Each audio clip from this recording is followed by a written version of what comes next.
décadas, né? Fui conselheiro, ouvidor, gerente de atendimento, assessor técnico. Hoje sou superintendente e é um prazer a gente sempre trazer os profissionais da engenharia para cá. O diferencial da engenharia para todas as outras profissões é que tudo que traz conforto e qualidade de vida para a sociedade é a gente que faz. Nenhuma outra consegue fazer isso que a gente faz. Então, quando você entra no mundo da engenharia, tem que se orgulhar e a gente tem que buscar cada vez valorizar mais a profissão e dizer isso para as pessoas, né? Nada evolui sem a engenharia. Medicina evoluiu não.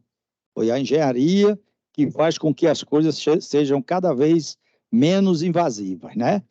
Então, é por isso que a gente dificilmente, empreendimentos de engenharia, tem acidentes. Por quê? Porque nós estudamos com professores bons, a gente estuda mesmo, né? E mesmo quando termina, ainda continua ávido por conhecimento, como esse de hoje, né? A gente está sempre buscando se atualizar e isso faz com que a gente consiga fazer as coisas cada vez mais segura e confiável para a sociedade. Então, hoje é com prazer que a gente vai ouvir a palestra, a apresentação do nosso amigo Bernardo, que é conselheiro da nossa Câmara, Thales também, Bruno, que está aqui, é professor, engenheiro eletricista, também é conselheiro, Luiz Gonzaga, engenheiro eletricista, trabalhamos junto na COSERN décadas, também é conselheiro da Câmara de Elétrica, né? E Miranda, Antônio Miranda, que também trabalhou conosco na COSERN, é o assessor da Câmara de Engenharia Elétrica. Então, a gente está aqui bem representados e vamos escutar, né, essa explanação do nosso amigo Bernardo, que ele tem muita coisa boa para mostrar para nós todos. Amém? Obrigado, Noronha. Pessoal, boa noite. Então, eu sou o Bernardo, eu sou engenheiro eletricista, já foi dito aí. Estão ouvindo bem? Eu fui convocado a pedir para vocês que quem está lá no fundão não vai ter prova hoje não, viu? Pode vir mais para frente, não vai ter prova. Então, se puderem vir mais para frente, o nosso tema, tá? Eu acho que é um tema bastante atual, o senhor também, é um tema bastante atual, é a transição energética, que é algo que nós já estamos vivendo, tá? E dentro dessa transição energética, a gente vai falar também sobre o hidrogênio verde, que é uma dos protagonistas da transição, mas não é. Transição energética não se resume a hidrogênio verde. Aliás, eu vou dar um spoiler, eu acredito que muitos de vocês sabem, o hidrogênio verde não é verde. Ele é transparente, como todos os hidrogênios. Todo mundo diz isso em toda a palestra, né? Mas, vamos nós. Então, deixa eu pegar o pointer. A ideia aqui, pessoal, o tema é muito abrangente, eu poderia passar 2 dias falando sobre ele, sem brincadeira, tá? Então, a ideia, o que eu estou trazendo para vocês é um panorama. Eu vou trazer muita informação de contextualizações, vou criar um panorama do que é a transição, que é por que vai acontecer, aliás, já está acontecendo, tá? Como vai acontecer e para onde a gente vai. E onde? A ideia é fazer esse panorama, ok? Então, vamos nós. Como eu acabei de falar, está a nossa agenda aí, a gente vai começar falando um pouco de energia, de carbono. Todo mundo sabe que a nossa transição da vez, já houve outros, tem a ver com carbono. Tem a ver com efeito estufa, com as mudanças climáticas, com aquela palavrinha lá que não sei se todo mundo já está acostumado, antropoceno. A gente vai depois entrar de fato na transição, vai falar do hidrogênio, da indústria do hidrogênio, vamos falar um pouco o que está acontecendo no nosso estado, tá? E algumas considerações finais. Eu vou tentar não demorar muito, porque eu falo paca, senão a gente realmente não sai daqui hoje. A gente vai começar dizendo uma frase. No início tudo eram trevas, então fez-se a luz. Mas a luz que eu estou falando veio desse cara, o nosso Sol, tá? É ele que gera a energia primária do nosso planeta. Se lembrem, vento vem do Sol. São mudanças de temperatura que criam movimento de massa de ar. Então, a energia primária do nosso planeta vem do Sol. E esse astro, tá, é composto, coincidentemente ou não, de 75% de hidrogênio e 24% de hélio. Coincidentemente também ou não, o hidrogênio é o elemento químico mais comum no universo, tá? Como é que a energia do Sol é produzida? Por um processo de fusão do hidrogênio verde, tá? A grandes temperaturas no núcleo, então dois átomos de hidrogênio colidem, tá? E viram hélio, liberam energia pacas. E essa energia a gente percebe através de ondas eletromagnéticas, que para a gente vem sob a forma de calor, ok? Só como curiosidade, o Sol funde 600 milhões de toneladas de hidrogênio, transforma em hélio através de fusão. Lembrando, fusão é diferente de fisão. Um reator nuclear faz fisão nuclear. O que é uma fisão? Eu tenho um átomo grande, pesado e instável em que eu quebro ele. Libera muita energia. Tá convidado, viu? E aqui é fusão. Átomos pequenos colidem e criando um átomo diferente maior, tá? Um elemento diferente maior, caso hélio, por segundo, tá? E consome 4 milhões de toneladas de sua massa por segundo nessas fisões. Calculada a massa do Sol, daqui a 7 bilhões de anos, ele se apaga. E aí nós vamos falar de energia.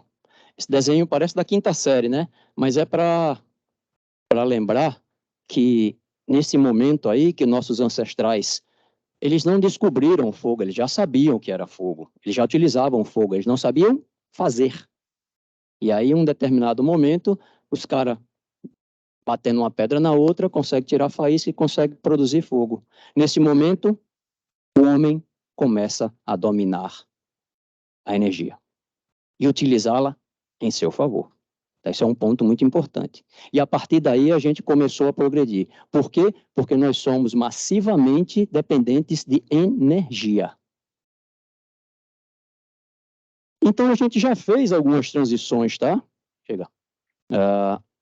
A gente começou lá quando descobriu o fogo há mais ou menos 1,7 milhões de anos atrás, queimando lenha, queimando madeira. E depois se descobriu que a madeira pode ser queimada para produzir o carvão, nesse caso carvão vegetal, e queimar carvão. Só que aí se descobre que existia carvão mineral. Eu já estou agora no século XVIII. E aqui a gente tem uma transição energética. Eu mudei a fonte de energia de lenha e carvão vegetal, para carvão mineral. Houve uma transição energética. Aliás, já temos duas aí, tá? Depois para petróleo. Junto com as transições, a gente vê o avanço da civilização. Quando o homem domina o fogo, depois ele começa a dominar metais, esquenta metal, bate, faz armas, faz abrigos melhores, e assim a civilização avançou, devido ao domínio da energia. Reparem nessa figura aí, que todas elas têm fogo. A nossa civilização, a humanidade, é incendiária. A brincadeira da gente é tocar fogo. Nossa energia é proveniente de combustão. E aqui, por causa disso, a gente está precisando fazer uma nova transição energética. Eu quero apertar o botão do meio. Bom, o que aqueles 3 elementos que eu coloquei ali têm em comum? Lenha, carvão e petróleo. O carbono. Ele está presente em todos esses matrizes energéticas, tá? E não que ele seja ruim. Não tem problema com carbono. O carbono tem problema quando a gente queima ele, o que ele se libera, tá? Só para contextualizar, por favor. É o 4º elemento mais abundante no universo. Nós, quem aqui não estudou física orgânica, todos, né? Se lembram que nós temos carbono. Nós somos matéria orgânica, nós temos carbono. Em torno de 20% do nosso corpo é carbono. Nós somos agregados de carbono. Carbono com hidrogênio, com oxigênio, com outras substâncias, tá? Quando a gente liga o carbono com hidrogênio, esses dois rapazes juntos, a gente cria moléculas de hidrocarboneto, que são a base da nossa matriz hoje, petróleo, matriz energética, tá? E quando o carbono se liga com oxigênio via combustão, eu posso ter dois elementos, o monóxido ou o dióxido. O dióxido é o vilãozinho da vez. Tá aí a combustão.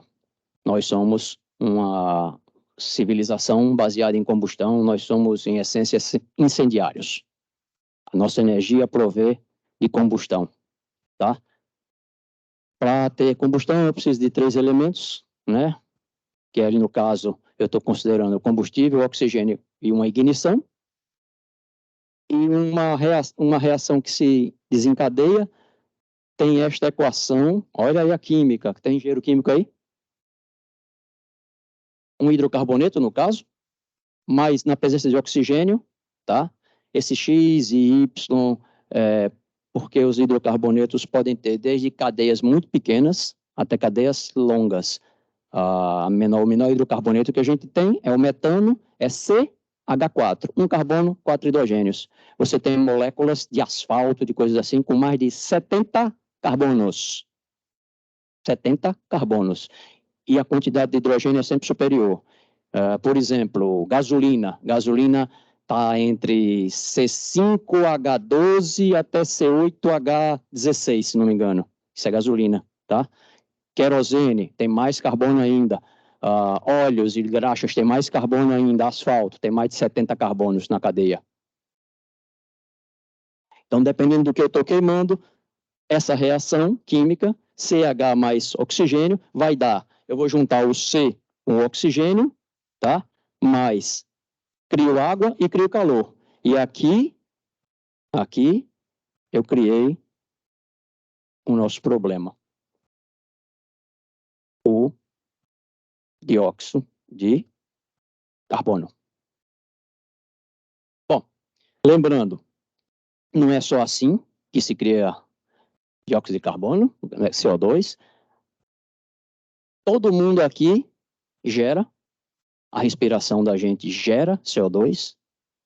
A gente inspira o ar, que tem oxigênio, nossos pulmões fazem lá uma transformação e a gente exala CO2. Ou seja, se a gente tirasse a humanidade, talvez o planeta não tivesse, por várias razões, nesse ponto. Eu estou fazendo uma brincadeira, claro. Por outro lado, os vegetais, que são animais, né, vivos também, que são matéria orgânica, fazem o inverso. Eles capturam o CO2 e liberam o oxigênio. De novo, vamos ter um segundo grau. Tanto plantas terrestres quanto aquáticas, tá? As algas e os plânctons fazem também fotossíntese. E aí vem algo que não é muito comum se dizer. Os maiores sumidouros de CO2 do planeta não são as florestas, são os oceanos. Ok?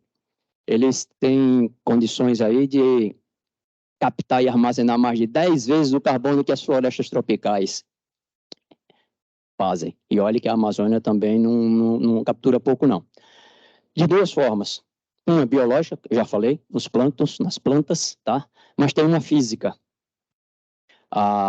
As águas do oceano fazem um certo controle, um balanço entre o que você tem de monóxido de dióxido de CO2 na atmosfera e no próprio oceano. Então, ele pode capturar, colocar na água superficial, e aí a água fica mais pesada, o CO2 desce, fica lá embaixo e fica meio que armazenado, tá?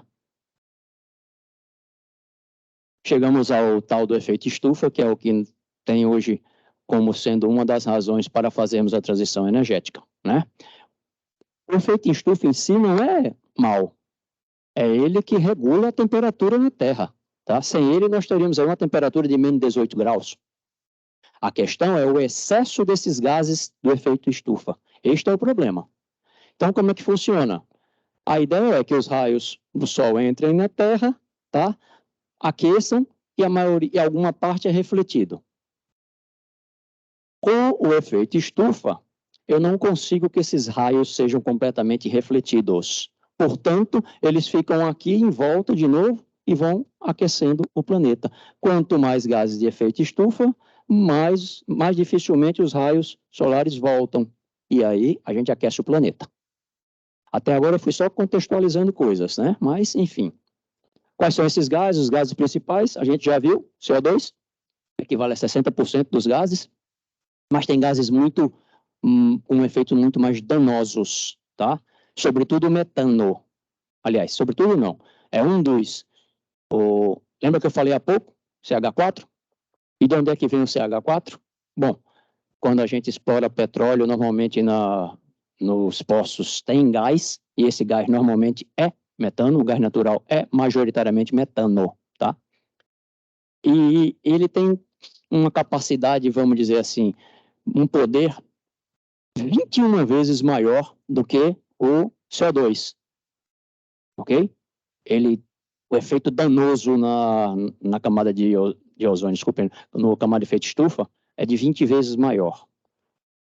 O óxido nitroso só tem 6%, mas também é bastante danoso, e outros gases menores, o hidrofluorcarbonetos e perfluorocarbonos, chegam a durar até 23 vezes mais tempo do que o CO2. Um CO2 dura em torno de 2 séculos lá, até ele se dissipar. Vocês estão entendendo o problema que a gente está se metendo? Ali é um gráfico de pizza sobre aquilo, tá? E a nível de curiosidade, a gente emite 40 bilhões de toneladas, não vai dar, de toneladas de CO2 ano. E desses 40, nós, seres humanos, somos responsáveis por 2, só respirando.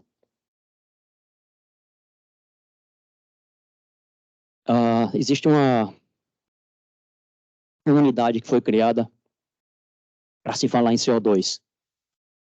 M-ton de CO2, milhão de toneladas de CO2, tá? É uma unidade que se criou. E o M-ton equivalente, o que é o M-ton equivalente?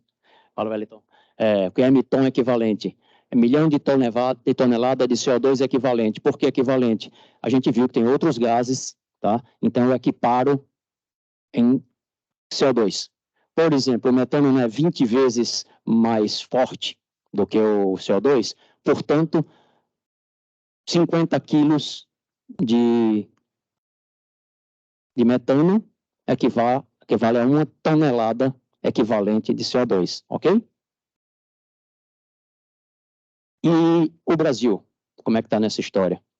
Nós somos o 6º maior emissor de gases de efeito estufa do mundo. Estamos acima da média mundial, ok? Só tem uma coisa muito interessante. A nossa emissão se deve muito mais ao uso e mudança da terra do que a transportes, a geração de energia, tá? Isso é mais fácil de mudar.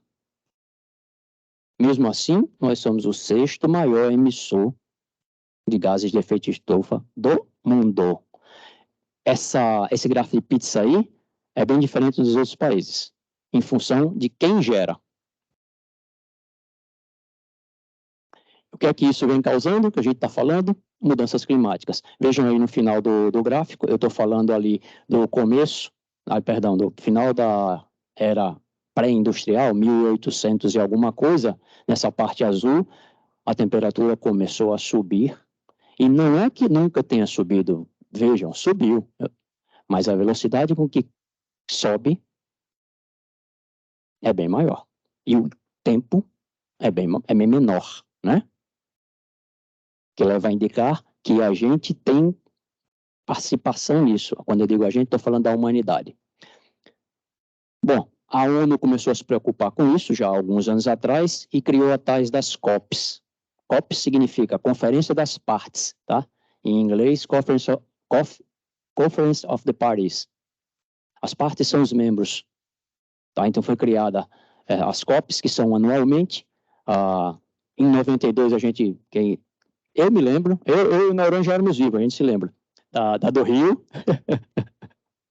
da do Rio, que foi uma das primeiras, tá? Mas a gente tem umas relevantes aí, que seria a de 1997, de onde foi assinado o Protocolo de Quioto, que foi o primeiro tratado que dizia, olha, vamos ter responsabilidade sobre a emissão de gases de efeito estufa, tá? Mais adiante, em 2015, a gente também já ouviu falar dela, a COP de Paris. Aí é que aparece o tal do 1,5, do 1,5 grau, tá? Os países ficam limitados a aumentar sua temperatura, a trabalhar para que o aumento da temperatura do planeta não passe de 1,5 graus acima dos 1.800 e alguma coisa, sob pena de mudanças climáticas, como nós já temos visto, só que bem mais acentuadas. Eu tenho uma notícia ruim para dar para vocês. Há 3 semanas atrás, na sexta-feira, amanhã vai fazer 3 semanas, um observatório da Califórnia registrou pela primeira vez que as temperaturas médias do planeta chegaram a 2 graus acima das temperaturas médias da era pré-industrial. A gente quer limitar a 1,5. Claro, foi um dia. Em um dia, superou 2 graus. Mas a gente não vai num bom caminho. Tudo isso que eu falei até agora, que foi o começo, tá? A gente pode dizer que o ser humano está mudando o planeta com sua ação. A gente está criando uma nova era chamada de antropoceno, que é um novo período geológico, que é a era da humanidade. Um período geológico não se muda em tão pouco espaço de tempo, não é em séculos, não. É em centenas ou milhares de séculos nós conseguimos, em poucos, 2, 3 séculos, mudar características do nosso planeta. Ganhamos, entre aspas, uma era, o antropoceno, ok? E aí, então, a gente precisa fazer mais uma transição energética, tá? Com base nas COPs, se tem uma cartilha do que a gente deve fazer. Nós estamos fazendo tudo isso, em parte. Algumas coisas sim, outras não. Mas o compromisso que se tem é o tal do net zero, tá?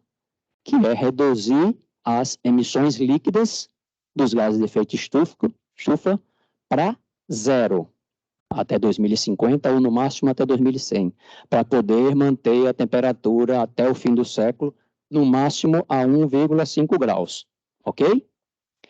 Veja lá no item 4, no item 3 nós já subimos 1,1, mas tivemos pico há 15 dias atrás de 2, né? Se as emissões continuarem no ritmo atual, vamos a 2,4 em 2050 e a 4,4 em 2100. Isso pode, inclusive, vir a inviabilizar a vida no planeta. Então, o Net Zero 2050 é uma meta estabelecida lá pelo Acordo de Paris para que o mundo chegue em 2050 com emissão zero de gases de efeito estufa. Aí alguém vai me perguntar, como assim a gente vai parar de respirar? Tá? O que a gente vai ter que fazer é compensar o que não pode ser suprimido. Nós não vamos poder parar de respirar. Nós vamos ter um jeito de compensar. Lembra o slide da fotossíntese? Então, se cada um criar uma árvore, talvez seja algo bacana. Nós vamos ter que compensar. Eu estou falando em coisas simples, mas as indústrias, os nossos automóveis e a nossa energia, que é baseada em quê? Combustão. Gera o quê? CO2. Precisa mudar. Não dá para continuar assim. Ok? Essa é a chave. Nós precisamos mudar a maneira com que nós usamos nossa energia. Nós precisamos mudar a forma. Vamos deixar de ser incendiário. Pelo menos, vamos deixar de ser incendiário de hidrocarbonetos. Olha aí. Como é que o mundo está hoje a nível de matriz energética e matriz elétrica? Entendam uma diferença. A gente pode confundir elétrica com energética. Energética, não estou falando de todo tipo de energia. Combustível é energia. Tá? Gasolina, petróleo é energia. Eu uso energia para muitas coisas. Não só para gerar energia elétrica, por exemplo. São as diferenças das matrizes, tá? Percebam que a matriz energética mundial, se eu somar rapidamente 25 com 30 com 25, é fóssil, é combustão, é CO2, né? Eu estou falando ali de 70%, 80% é fóssil. E a elétrica é um pouquinho melhor. Por quê? Porque aparece a hidráulica, tá? Vejam a diferença. Lembrem aqui, Brasil. Olha a diferença. A gente tem 35, pouquíssimo carvão. Aqui, ó, gás. Mas aqui é renovável, aqui é renovável, aqui é renovável. Nós estamos numa situação muito melhor que o mundo. E quando eu falo de matriz elétrica, melhor ainda. Melhor ainda. Bem mais da metade, só a hidráulica, as hidrelétricas, são 61%. Some-se a isso eólica, bagaço de cana, que é renovável, solar. Nós estamos num ponto melhor do que o mundo. Bem melhor. Nós estamos próximos de chegar aonde o mundo precisa chegar em 2050, a nível de matriz. A transição, gente, não é uma virada de chave, não é um interruptor que eu ligo, eita, amanhã ninguém mais usa combustível fóssil. É uma rampa que nós vamos subir. Nós vamos subir, vamos parar, nós vamos parar de usar algumas coisas e substituir por outras. A nossa rampa provavelmente vai ser menos inclinada do que a rampa de outros países, do que o resto do mundo, mas nós vamos ter que subir uma rampa. E não adianta a gente fazer o dever de casa, o planeta é um só. Não é que aqui não vai ter problema climático porque eu fiz o meu dever de casa. Não é, né? De novo, sobre a matriz brasileira, vejam como cresce a parte renovável na matriz, de 13 para 22. Eu saio de 60 para 67. Eu estou deixando de usar fóssil e aumentando renovável. Elétrica, eu chego a 92%. Lembra da historinha que a nossa rampa é mais suave para subir? Isso gera uma grande oportunidade. Não só uma rampa menos íngreme, mas uma oportunidade para que nós nos tornemos exportadores de energia limpa, renovável. E aí entra o tal do hidrogênio. O que é que nós vamos fazer? O que é que se propõe a fazer? O que é que a humanidade está vendo como uma saída? Aqui, ó. Trocar CO2 por H2. Essa parece ser a transição. Não é só isso, senhores e senhoras e senhores. Não é só isso. Não basta só ter hidrogênio verde e agora tudo vai ficar verdinho. Não. Há mais dever de casa para fazer. Mas hoje o hidrogênio é um dos pontos-chave da transformação, da transição energética. E quem capitaneou isso? A Europa. A Europa não tem muito o que fazer como nós temos. Eles não têm muitos recursos renováveis. Nós temos, como vocês viram, hidrelétrica, nós temos biomassa, nós temos sol e vento, eólica e solar. Eles não têm essa facilidade de energia. A energia deles é fóssil, seja petróleo, seja gás natural. Então, eles estão capitaneando isso. A gente vai gerar hidrogênio provavelmente para eles comprarem. É assim que eles estão pensando. A Alemanha é o país que mais tem investido nisso. Está aqui dentro do Brasil, tá? Está aqui dentro do Rio Grande do Norte, ali, ó, no antigo CTGás, que é ISI, bancando projetos para a gente gerar hidrogênio verde para vender para eles. Eles não vão ter condições de produzir o que eles precisam para cumprir o quê? As metas de descarbonização do Acordo de Paris, que a gente não pode ter um limite para a emissão de gases de efeito de estufa. Estão entendendo? Isso é um caminho sem volta. Não é a gente que vai decidir, vamos querer hidrogênio ou não vamos. Já está decidido. O mundo já decidiu. Bom, vamos adiante. Então, o que a gente tem que fazer é um movimento de descarbonização. tá? Para frear as temperaturas e as mudanças climáticas.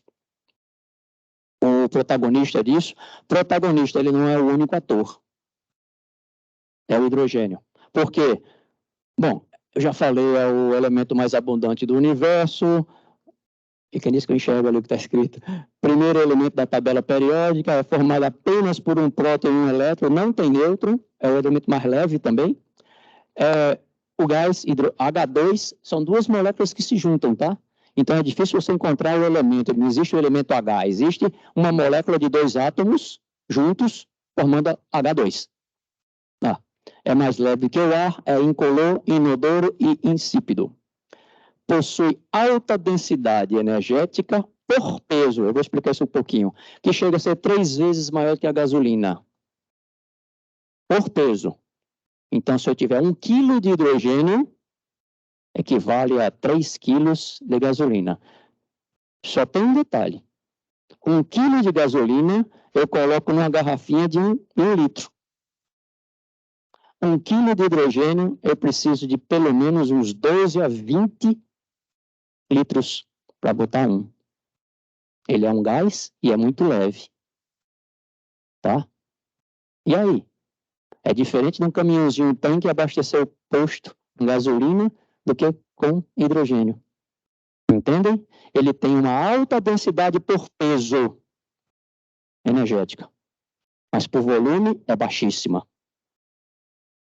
Vamos lá. Eu acabei de falar o próximo, né? E voltamos para o começo.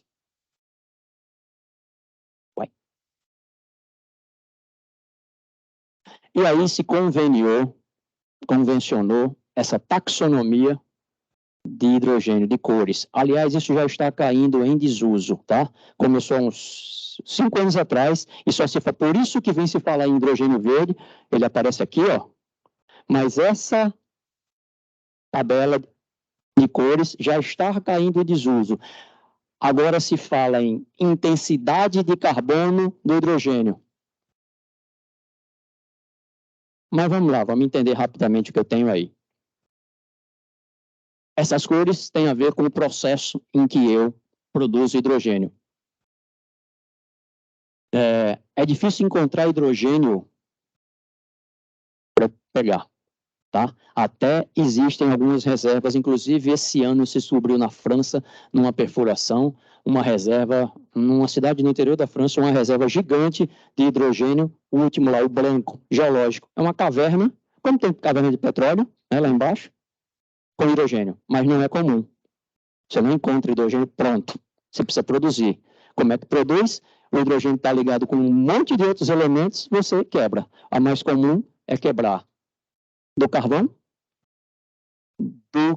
mineral, tá?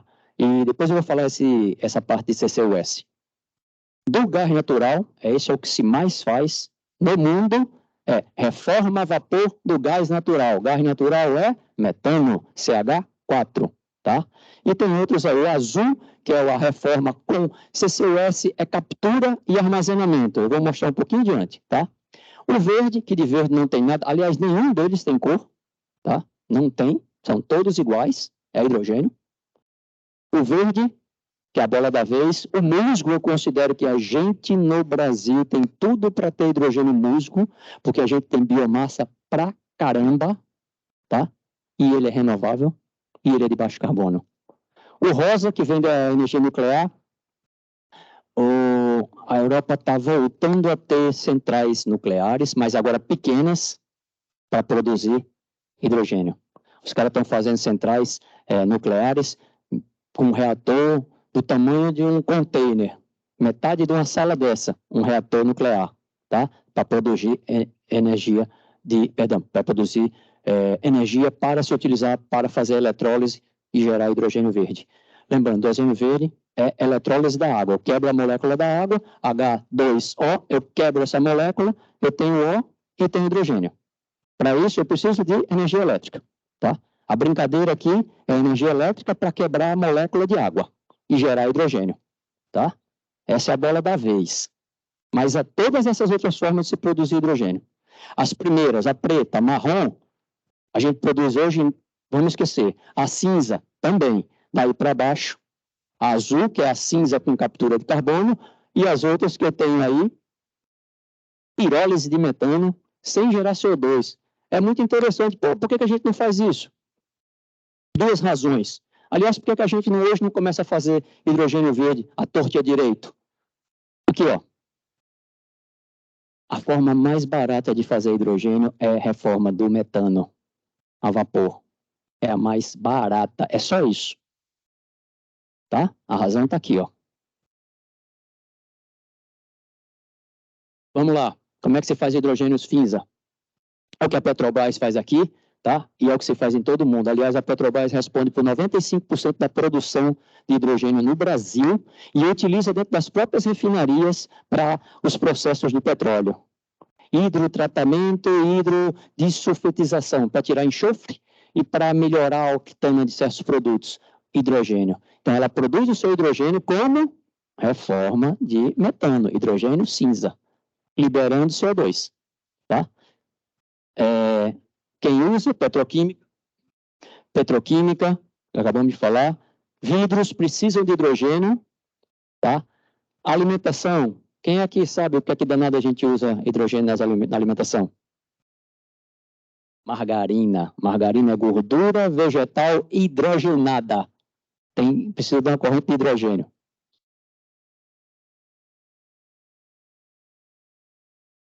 Bom, apenas duas plantas produzem hidrogênio azul, que é o azul é a reforma de metano, e eu capturo o CO2, tá? Eu vou falar rapidamente para frente aí.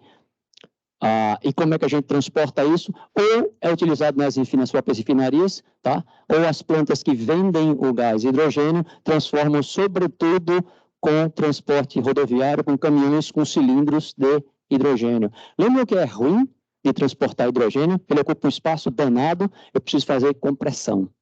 Tá? Eu preciso comprimir, esses cilindros aí você comprime até 300 vezes, 300 bar de pressão. Tem cilindro hoje que comprime 700 vezes, para poder compensar, senão você leva um caminhão carregando ferro e não hidrogênio.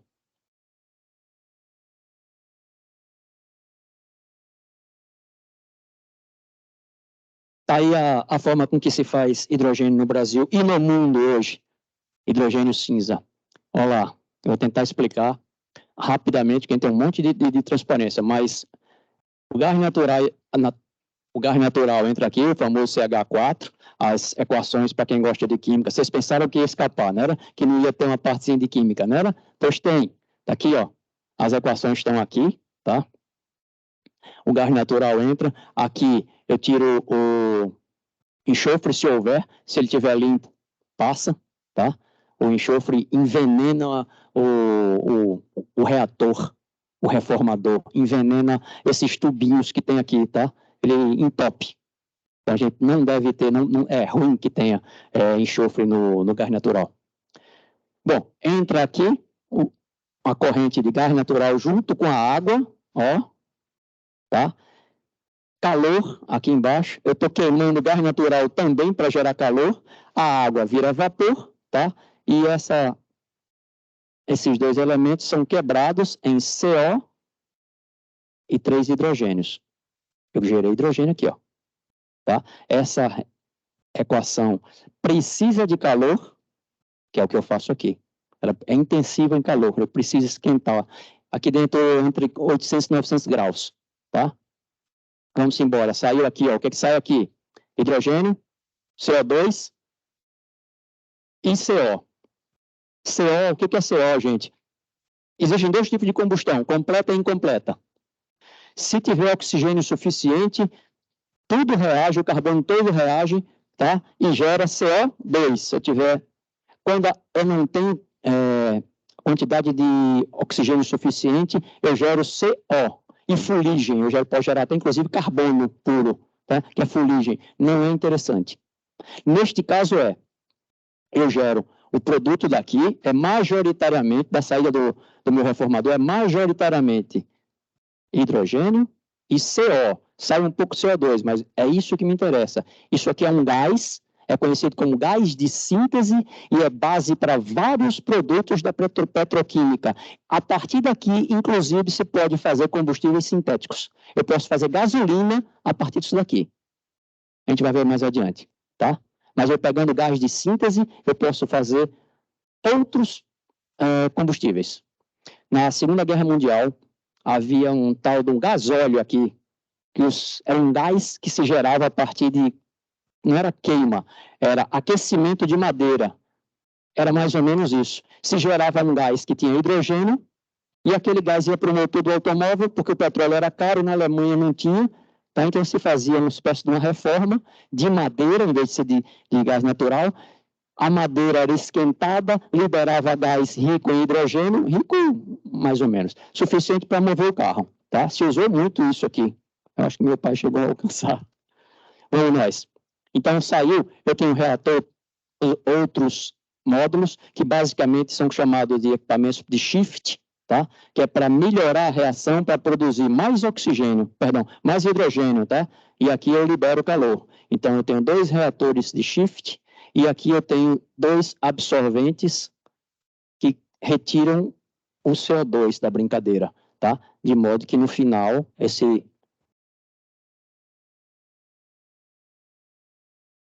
um processamentozinho para tirar ainda qualquer impureza e secar o gás. Eu preciso de um gás seco, eu não posso ter vapor de água, não posso ter umidade, tá? Mas basicamente eu tenho hidrogênio ali. Olha a cara do reator, perdão, do reformador, tá? Isso aqui é isso aqui. E aqui no final, como eu tinha falado, são as equações também para gerar esse metano aqui, ó. Eu gero metano de volta, quando eu tiro o CO2 no último estágio, eu ainda me faço uma mistura aqui, ó. Eu perco um pouquinho de hidrogênio, gero metano para cá, mas tiro toda a água que tem na reação, tá? Quando a gente vê, normalmente fala, o reformador, e fala que é só isso. Isso é uma etapa, é a etapa principal, mas tem todas essas outras. Deixa eu prosseguir. Vejam que eu tenho muito conteúdo para passar para vocês, e guardem essa informação de muito conteúdo que a gente vai no final falar sobre. O que é o hidrogênio azul? É aquele hidrogênio que foi gerado a partir de uma reforma, mas que é o fluxo de CO2, vou voltar, hein? Aqui, ó, em vez de eu liberar isso para a atmosfera, eu capturo. Capturo e dou um jeito de armazenar. Olha só o que eu estou inventando. Pegar um gás leve e enfiar dentro de poços de petróleo ou cavernas aquosas ou salinas, tá? Para que ele não vá para a atmosfera. É necessário, mas é caro, complicado e ninguém garante que isso aqui vai ficar seladinho. Pode haver vazamentos, tá? É um gás leve, qualquer estremecimento aqui, qualquer ranhura, a gente pode ter vazamento. Mas já tem projetos, isso já existe. Tudo que eu estou falando aqui já existe, óbvio, né? Mas já existem projetos. A Petrobras já lançou um hub de captura, tá? Eu me esqueci a quantidade, mas assim, alguns milhões de toneladas de CO2 que eles vão armazenar por ano, no Rio de Janeiro, em poços lá do pré-sal, ok? Bom, e o hidrogênio verde, o astro? O que é que eu faço?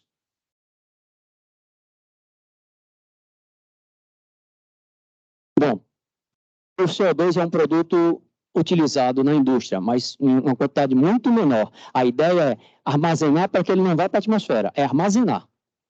Existe o CCU, que é isso, captura para armazenamento, e CCUS, que é captura para utilização. Eu capturo para uma futura utilização. Por exemplo, aquela cervejinha que a gente gosta de tomar, aquelas bolinhas, CO2.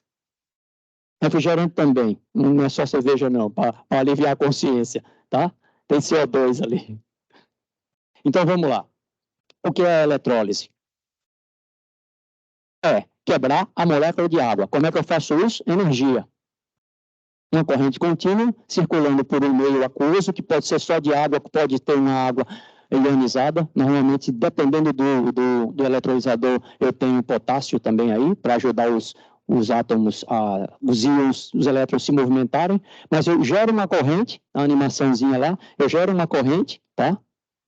De uma fonte tensão e corrente contínua, tá?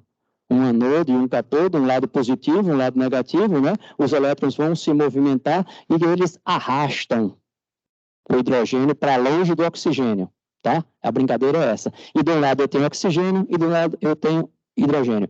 Isso aqui é conceitual, funciona, eu acho que na escola a gente já fez, inclusive, algumas experiências fazendo isso, um tubinho de ensaio, depois explodia, né? Eu fiz muito. Meu pai nem sabe com quanto a gente já explodiu, o risco que a gente corria fazendo isso na casa dos amigos. Mas vamos lá, isso é conceitual. Os eletrolisadores não funcionam assim, funcionam com este princípio, mas tem, inclusive, quem não tem a água circulando, tá? Os eletrolisadores mais modernos, para serem muito mais eficazes, a água entra de um lado e ele não tem contato. Tem uma membrana aqui, ele não faz esse papel de meio aquoso, tá? Essa membrana, às vezes, não está circulada de água nos eletrodos mais modernos, mas o princípio é o mesmo, energia para quebrar uma molécula de água. Algumas curiosidades, 75% do custo de fazer isso é a energia elétrica que eu preciso circular. É uma tensão super alta, vocês se lembram? A gente fazia com uma pilhinha com a bateria 9 volts. O que eu tenho precisa é muita corrente. Quanto mais corrente, mais quantidade de água eu consigo quebrar, tá? Com as moléculas de água. Dá para ler ali? Aqui, ali não dá, não. Então, vamos lá. Só para livre de informação, esse é um catálogo de uma fabricante de eletrolisadores, né, que era brasileira e foi comprado por uma empresa alemã, chamava Hytron, ainda chama, tá? E ele tem eletrolisador de 1 mega, de 2 mega, de 5 mega e de 10 megawatts. Esse está dizendo que ele consegue gerar por dia 400, esse aqui, por exemplo, consegue gerar 450 quilos de hidrogênio num dia. Ele fabrica, funcionando 24 horas, tá? E a saída do hidrogênio é numa pressão de 30 bar, que é baixíssimo para o hidrogênio, tá? Ele precisa de 19 litros de água para cada quilo de hidrogênio, então a gente vai precisar de um monte de água, tá? E onde é que está aqui? Eu perdi. Consumo de energia, 53 kW para cada quilo de hidrogênio, tá? Então, eu preciso de hidrogênio. Eu preciso de energia e de água, em volumes consideráveis, sobretudo de energia. Sobretudo de energia. Vejam, eu tinha uma anotação aqui que eu esqueci de falar. Mesmo o metano sendo um gás não renovável, existe biometano, e nisso o Brasil é campeão, a gente pode gerar biometano, eu vou falar um pouquinho mais para frente. O metano está sendo considerado o gás da transição. A transição não é uma mudança de chave, a transição é uma rampa. Então, a gente pode deixar de queimar carvão, e tem muita térmica no mundo a carvão, lembra lá da gráfico de pizza? Para usar metano. Já é um progresso. É um carbono e 4 hidrogênios. Óleo diesel, 20 carbonos. Tá? Então, quanto menos carbono eu queimar, melhor. À frente. Só fotozinha de eletrolisadores, você compra isso no Mercado Livre, para deixar hidrogênio em casa, tá? Isso é pequenininho, mas também tem uma criança dessa, é o maior eletrolisador do mundo. Olha o tamanho da criança. É um eletrolisador. Você bota uma pilha desse um atrás do outro. Olha, um exemplo de um, tá? Ele não é... Esse aqui está dentro de um container e esse aqui está aberto. O eletrolisador, de fato, está aqui. Aqui tem 4, tá? Mas você tem purificador, aqui a geração, aqui a parte de energia, aqui a preparação da água, a purificação, você entra com água limpa, tá? Águas sujas com resíduos podem envenenar o eletrolisador, a célula, tá? As membranas, e aí você perde performance. Ou para de funcionar. E tudo isso gera calor, para isso você precisa de ventilação. Então, isso daqui já é vendido. Se você quiser comprar um container de fabricação de hidrogênio, talvez não tenha pronta entrega, porque está todo mundo querendo comprar, mas é fabricado. E no Brasil, inclusive, tá?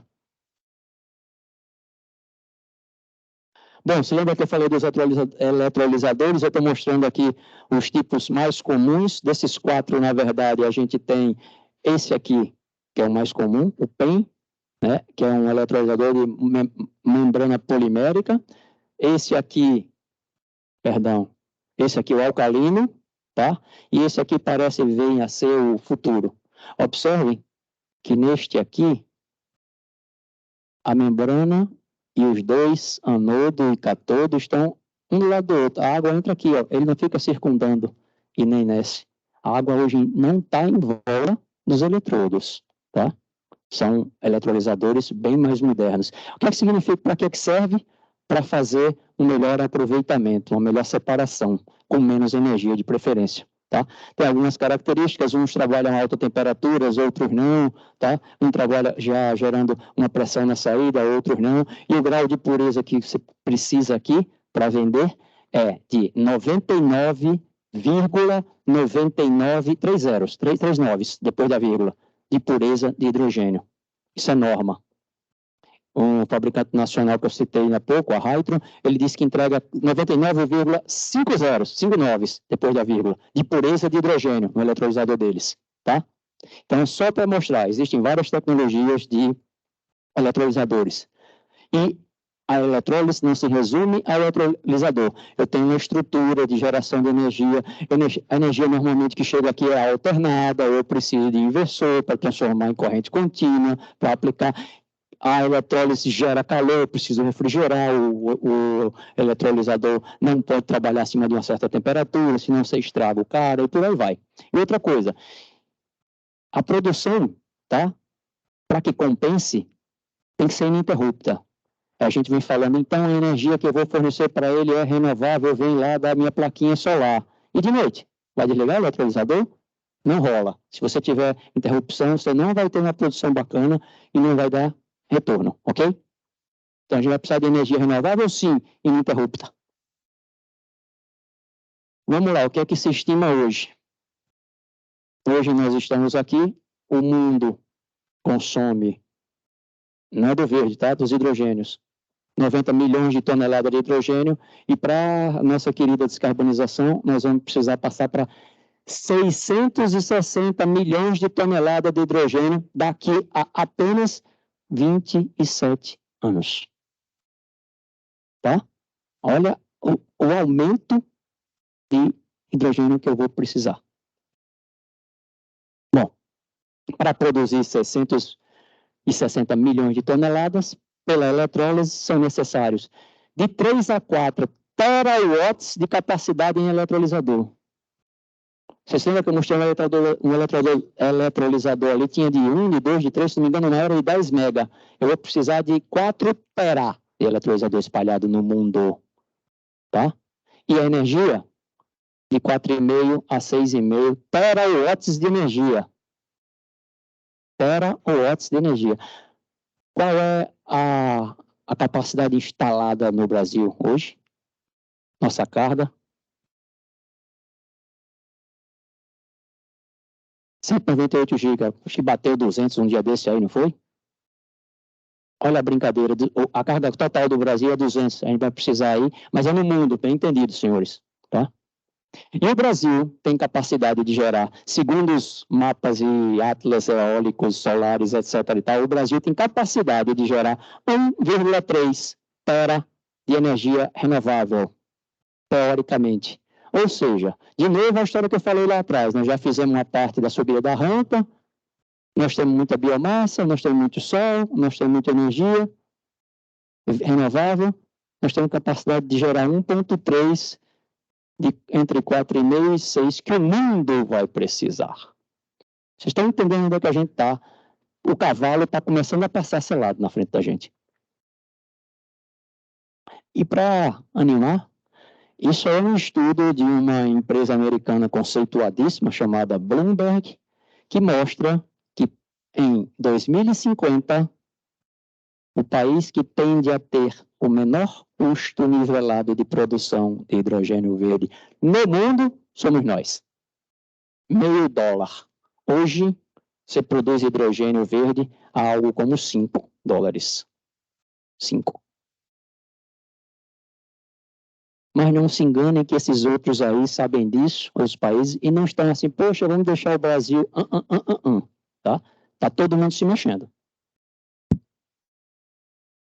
Então, vamos lá, vamos para a indústria de hidrogênio. Eu acho que eu pulei um. Não. Só tem, eu escutei uma vez um professor numa palestra sobre hidrogênio verde falar, só tem 3 probleminhas para a gente resolver. É como produzir, como armazenar e como transportar. Se a gente resolver isso, acabou-se. Só. É simples. Não, não é. Não é.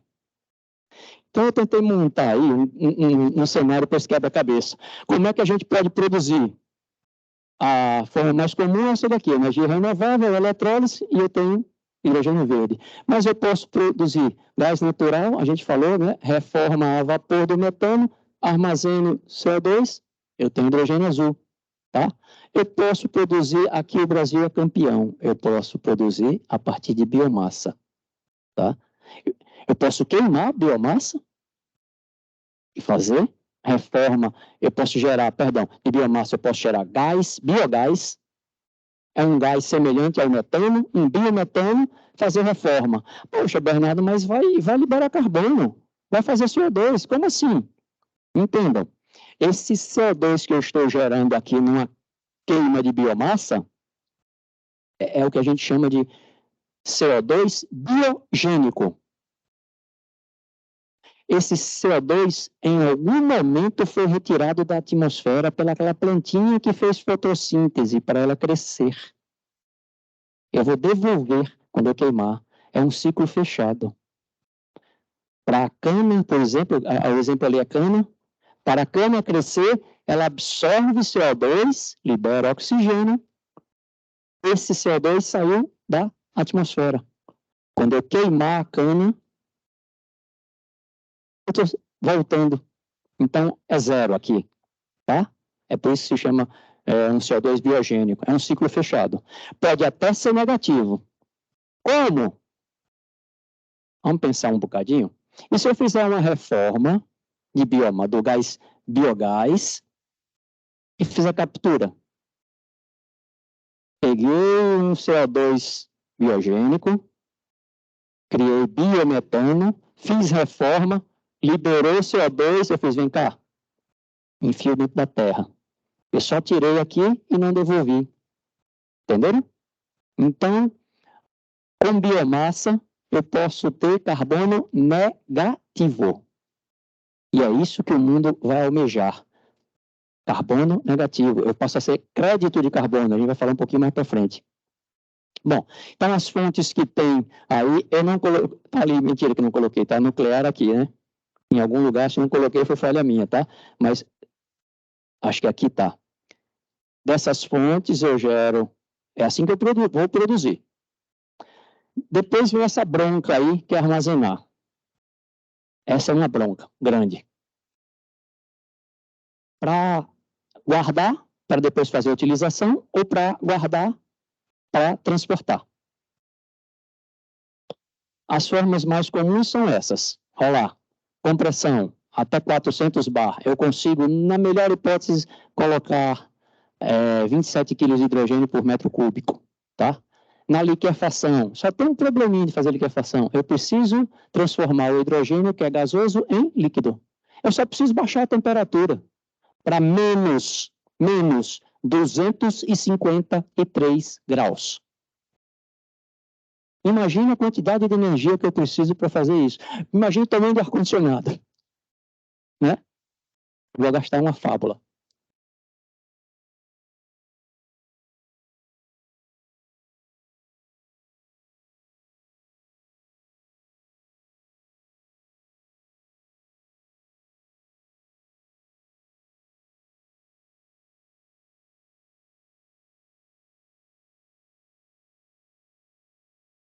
A Vale está interessada em fazer um produto mais para frente, ferro ou aço verde. Tá?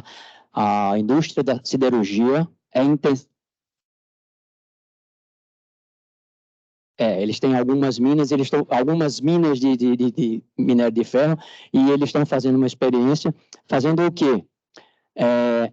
Os subprodutos que vão sair do hidrogênio, terão muito valor agregado, tá? Isso é uma discussão que eu vou chegar mais para frente, mas vamos nessa.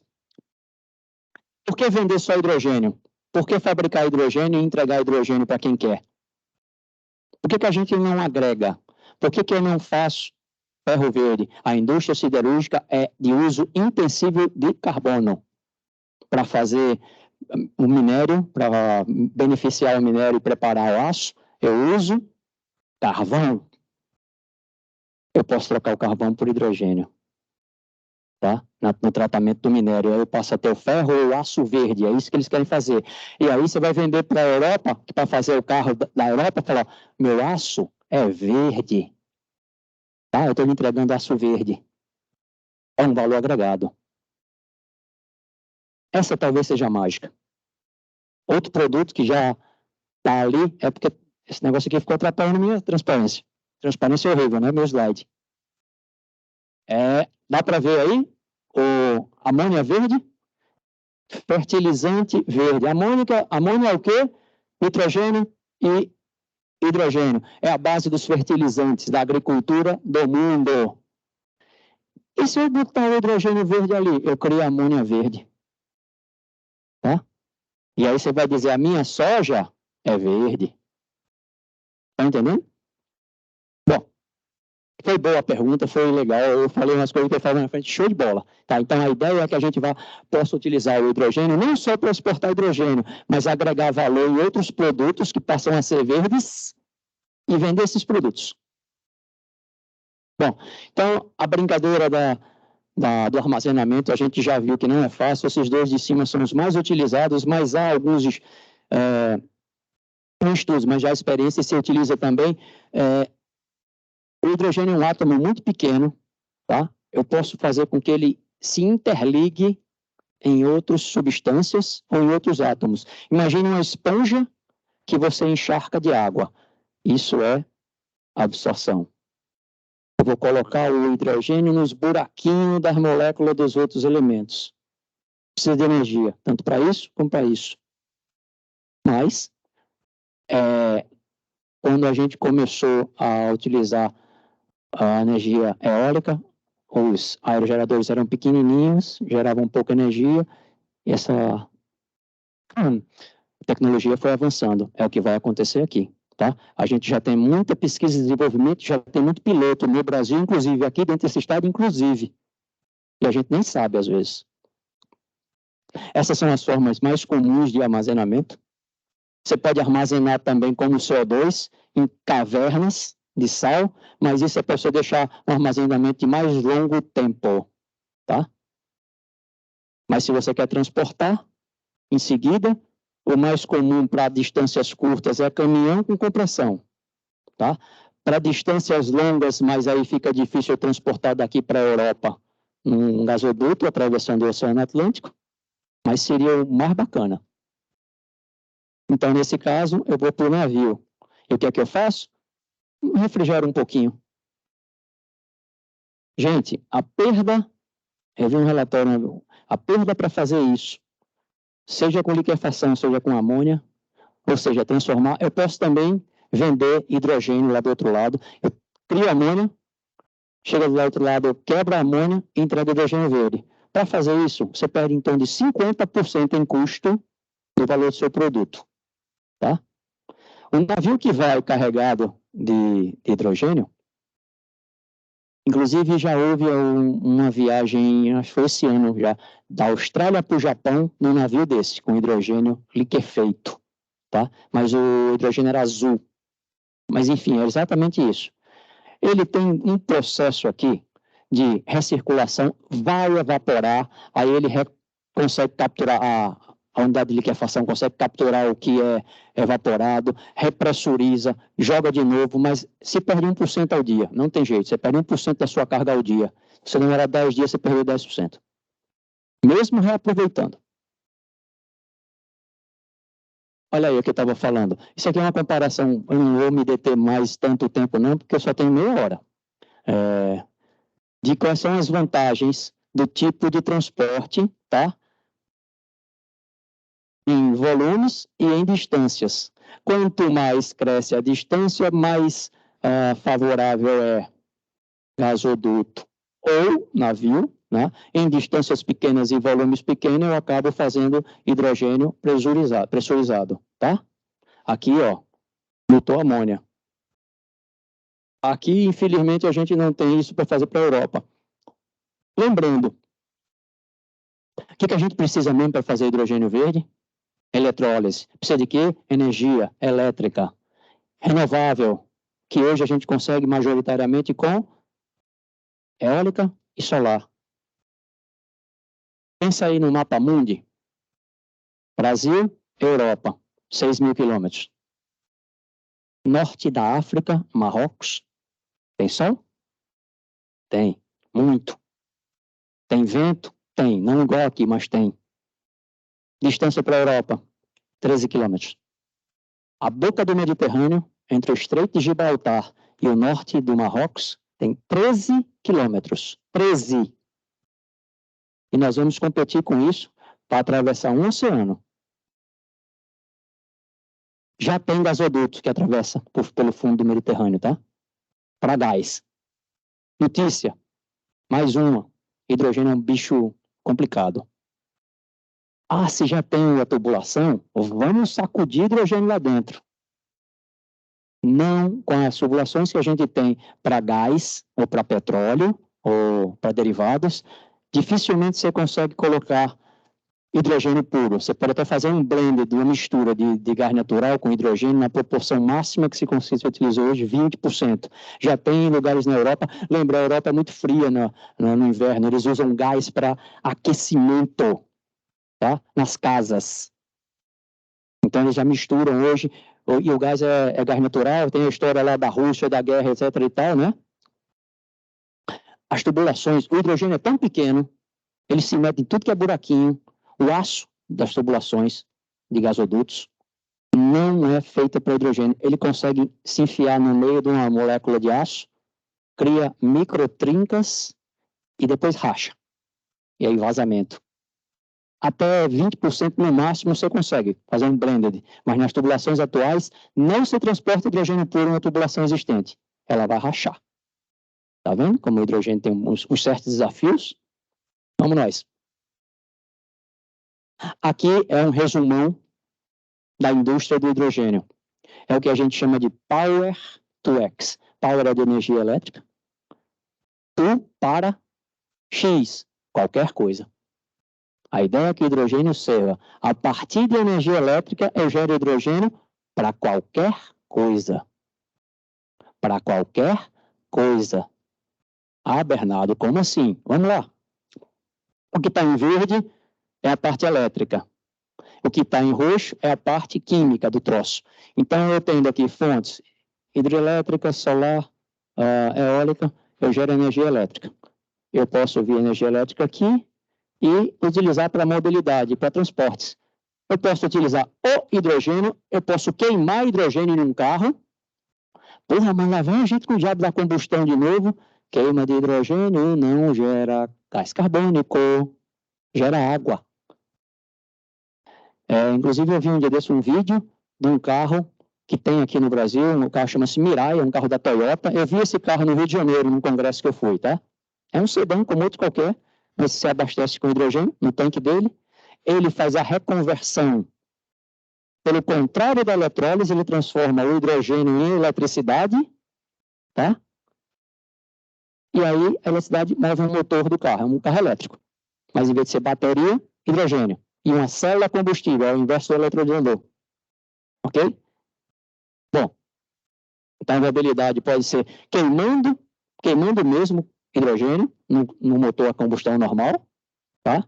Pode transformar o hidrogênio em elétrica, por isso que aqui eu tenho uma parte roxa e uma parte verde. Pode transformar em eletricidade e ter um carro elétrico.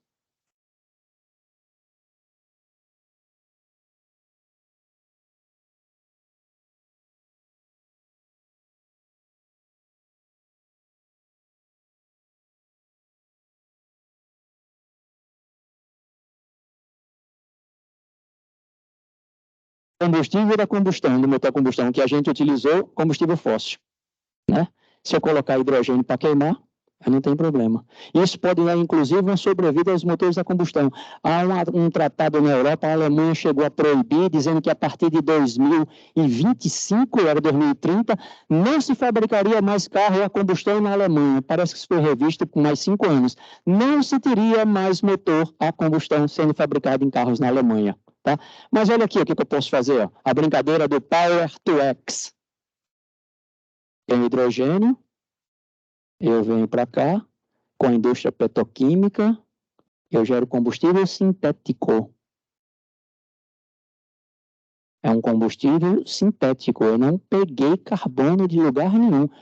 Pelo contrário, para fazer isto, para fazer combustível sintético, eu misturo hidrogênio com CO2. Eu capturo CO2 junto com hidrogênio e gero combustível sintético.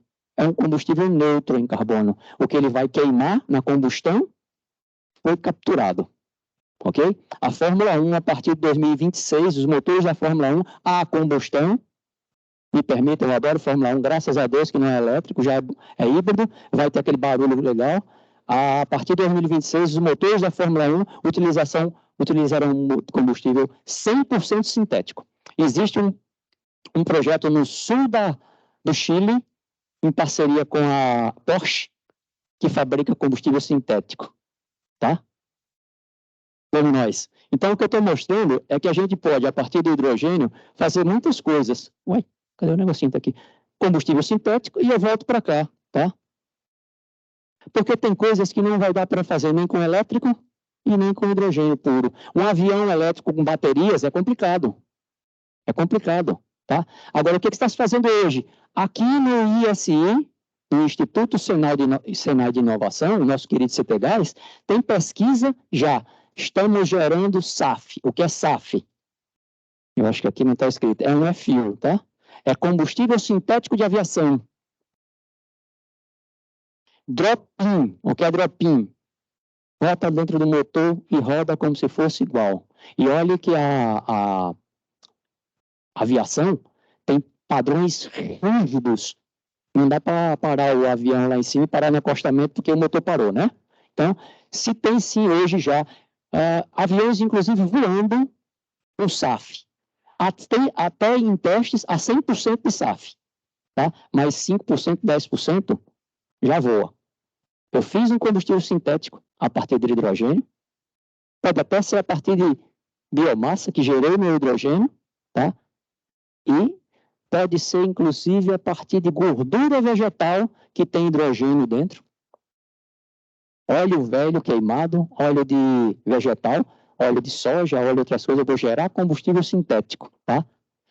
Pego aquela parte, misturo, nada mais é um óleo desse, nada mais é do que ácido graxo, né? Em que eu posso hidrogenar, jogar hidrogênio e criar hidrocarboneto.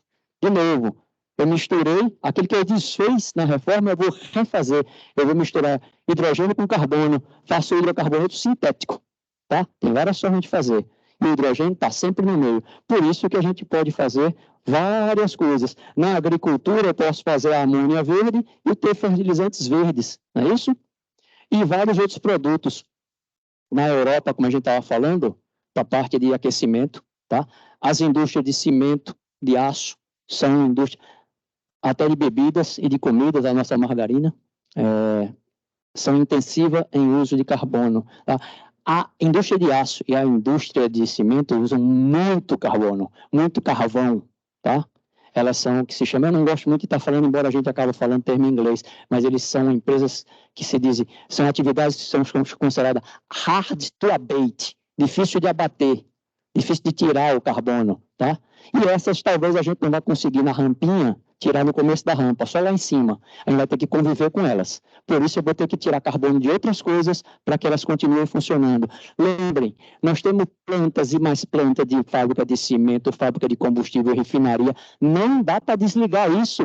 E amanhã todo mundo aqui está com hidrogênio. A gente vai uma transição, a gente vai mudando, ok?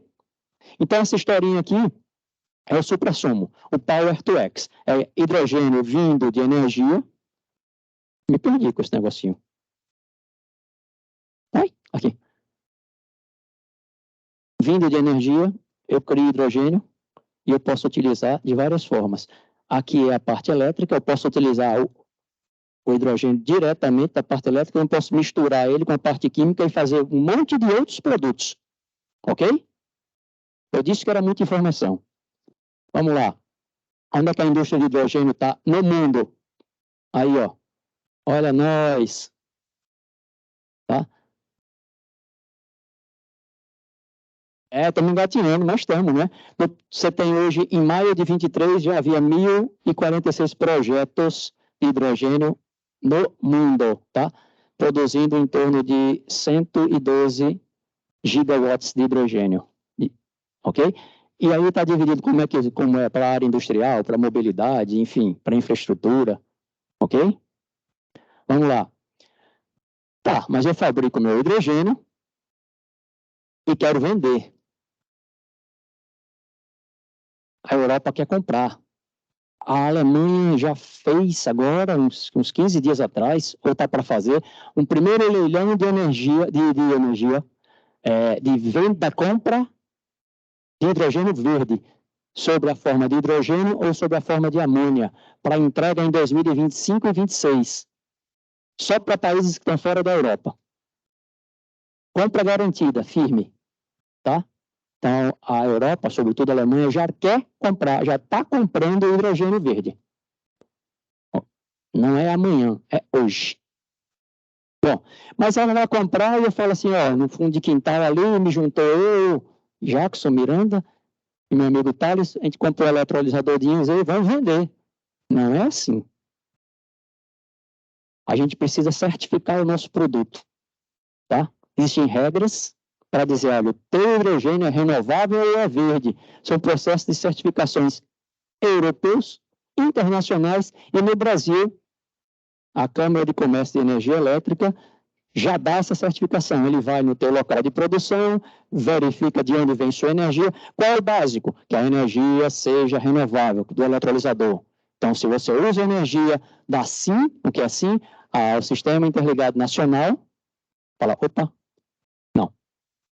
Ah, mas eu compro daquela planta, aquela usina de solar. Pode ou não? Você diz que compra, né? A gente sabe que, na verdade, o que está transitando dentro da rede pode vir de uma térmica. Você está pagando ao cara, mas pode vir de uma térmica. Então, há algumas questões, tá? Que no começo até a Europa, sobretudo a Alemanha, foi muito rígida. Tipo, para ser garantido, você tem que estar com a usina do lado aqui, gerando energia para você. Esquece o resto da rede. É um off-grid. Hoje já foi flexibilizado. Precisa ser pelo menos 90 e poucos % garantidamente renovável, a energia que você recebe, tá? Para ser considerado o hidrogênio verde. Também tem algumas colocações. Curiosidade, para produzir 1 quilo de hidrogênio verde, para ser considerado de baixo carbono, não verde, baixo carbono, renovável, ele não pode gerar mais de 4 quilos de CO2. Ué, mas eletrólise não zera nada? Sim, mas para construir o eletrolisador, alguém pegou ferro, fez aço, fez não sei das quantas, houve.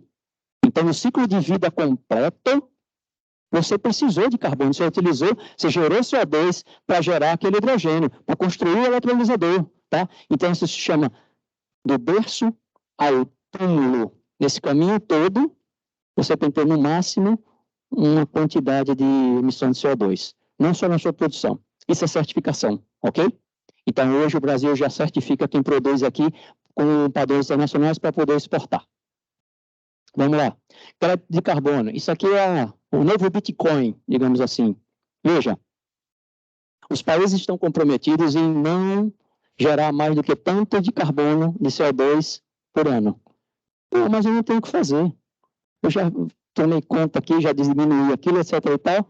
Foi criado um mercado de carbono. Quem tem sobra pode vender. No final, o que é que eu preciso? Um balanço no mundo, zero.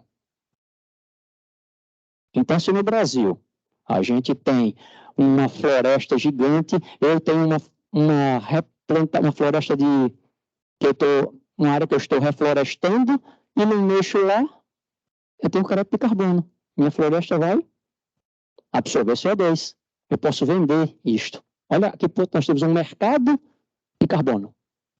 Aí chega o cara lá que fala, putz, eu não tenho o que fazer, eu não posso desligar meus ar-condicionados, mas eu não posso mais emitir. Eu vou comprar em Noronha que tem para vender. E se criou um mercado. É um mercado internacional, uma parte é regulada e uma parte é livre, tá? Mas existe um mercado de carbono hoje. E com a rigidez que vai se cada vez mais existir, as empresas e os órgãos governamentais vão ter metas a cumprir. Se chegou no fim do mês, no fim do ano, você emitiu mais do que podia, você vai ter que comprar para compensar, tá? Senão a gente não chega nesse tal net zero. Não chega. E para medir isso, o que eu estou emitindo, tá? Existe uma metodologia que é esse tal desse protocolo GHG, de novo em inglês, Greenhouse Gas. Greenhouse é efeito estufa. Então, GHG, Greenhouse Gas, são os gases do efeito estufa. Existem protocolos e métodos para a gente mensurar o que uma empresa, o que um órgão público emite de efeito estufa, tá? A gente hoje tem 3 escopos e vai dizer, olha, vai começar, você precisa abater o escopo 1, é o que você mesmo gera na sua atividade, dentro da sua empresa. O escopo 2, você precisa não gerar na sua operação, e além disso, de quem você compra energia, ser limpa. E o 3, os 2, mais o último. O último é os serviços que lhe prestam também não podem emitir, ou tem que ter um limite. Por exemplo, eu compro comida do vizinho aqui do McDonald's, mas o McDonald's não está nem aí para efeito estufa. Eu não cumpro o escopo 3. Né? Entenderam? São das empresas que trabalham comigo. Eu viajo muito de avião, mas a TAM não está nem aí para isso. Eu não cumpro o escopo 3. Isso vai cada vez mais aparecer e ser mais restritivo. Hoje, muitas empresas na Europa já são obrigadas a fazer 1, e parece que daqui nos próximos 5 anos, por 2. O 3 ainda é um pouquinho para frente, tá? Vamos lá.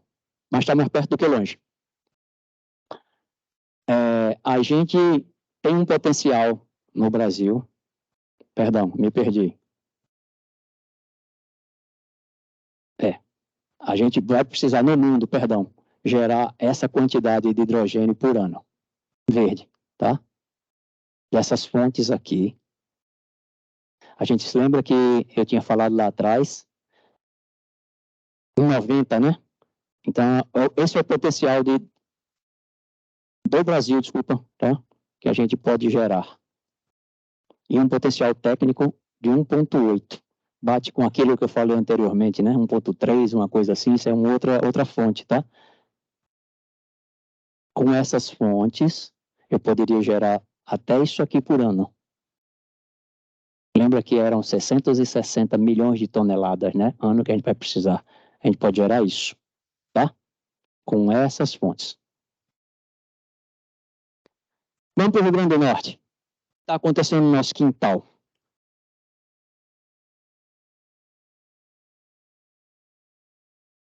Primeiro o que está em vermelho aí. Hoje a potência instalada de energia eólica onshore em terra, em novembro de 92, era de 6,8 giga. Os parques instalados no Rio Grande do Norte têm 6,8 giga de potência. A área offshore, essas 3 áreas demarcadas que você vê aí, somada, dão 40, praticamente. Tá? Isso com até 50 quilômetros da costa, a água, no máximo 50 metros de profundidade. É uma maravilha. É uma maravilha, tá? O que você tem hoje de eólicas offshore no mundo, Mar do Norte, sobretudo, os caras têm a 100 quilômetros de distância, 60, 80 metros de profundidade, mar, aqui é piscina, agitado pra caramba, fator de capacidade, lá, que é fator de capacidade. Considere que você tem uma turbina de 1 mega, de produção, de potência. 1 megawatt de potência. Se ela trabalhar o ano todinho, a pleno, tiver vento o ano todinho, eu gerei, vamos lá, 100 o ano todinho. Mas não é assim que funciona. Tem hora que não vai ter vento, tá? O vento muito forte, a turbina não funciona, muito fraco, muito menos. Se for solar, a mesma coisa, tem dia que tem mais sol, tem dia que tem menos sol. Os fatores de capacidade das usinas eólicas offshore da Europa, 30 e pouco por cento de 100. Aqui, previsto, 60, 65. Vocês entenderam por que a gente é a bola da vez? Tem muito vento, é raso a água, é perto da costa. Tudo é mais simples. Não é porque eles acham bonito, não. Tá? Quem é que já está na brincadeira aí? Para esses blocos. Petrobras já fez reserva de bloco. Equinor, uma das maiores petrolíferas do mundo, já fez reserva de bloco. As petroleiras estão investindo em eólica offshore. Por quê? Porque elas vão precisar se modernizar. Não é que o petróleo vai se acabar, é que a gente vai deixar de usar o petróleo, entendo eu, para o que a gente faz. Carro, por exemplo. Vai ter outra, vai para petroquímica, para outras coisas, tá? Então, quem está nessa brincadeira aí, Shell, Petrobras, Equinor, e ele já tem as plataformas que estavam aí. Então, isso está aqui no quintal da gente. Dentro do IBAMA e do IDEMA já tem pedido de operação, tá? No quintal da gente.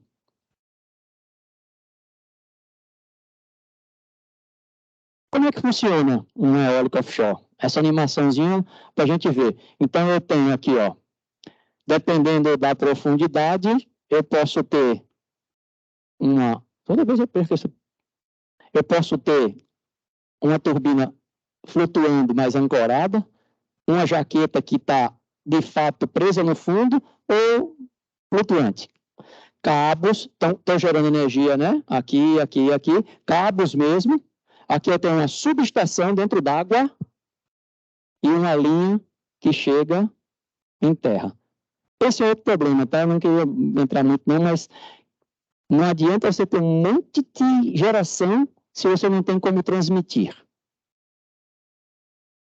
Você precisa ter linhas de transmissão para levar essa energia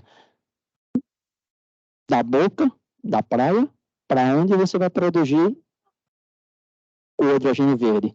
E aí, de novo, vem a história do Porto Verde e de a gente ter hubs de hidrogênio verde. Eu vou concentrar minha produção aqui, ó. Tá? Vou concentrar minha produção perto das minhas geração. Ok? Entendido aí? Vocês estão muito calados. Eu estou entendendo tudo e não estou entendendo nada. Vamos nós. Olha o tamanhozinho da brincadeira desses aerogeradores, tá? Isso aqui ainda é futuro, mas já tem fabricando, tá? Em testes. Eu estou falando em turbinas.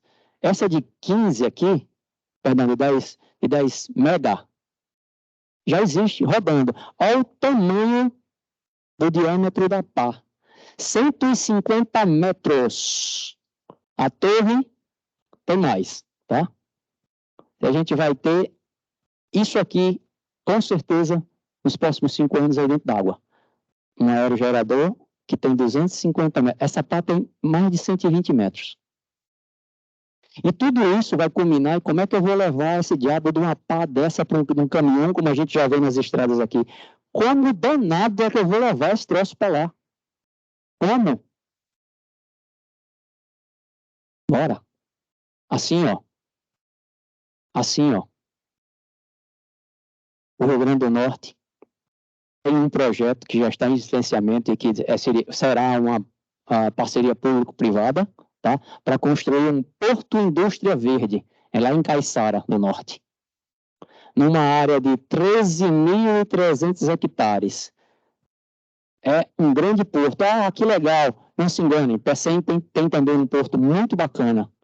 Suape também tem porto muito bacana. A gente precisa de um diferencial, porto por porto. Se for para ir para a Europa, 300 quilômetros para baixo, 300 quilômetros para cima, Ceará ou Pernambuco não fazem a menor diferença para atravessar o Atlântico. A gente precisa ter um diferencial.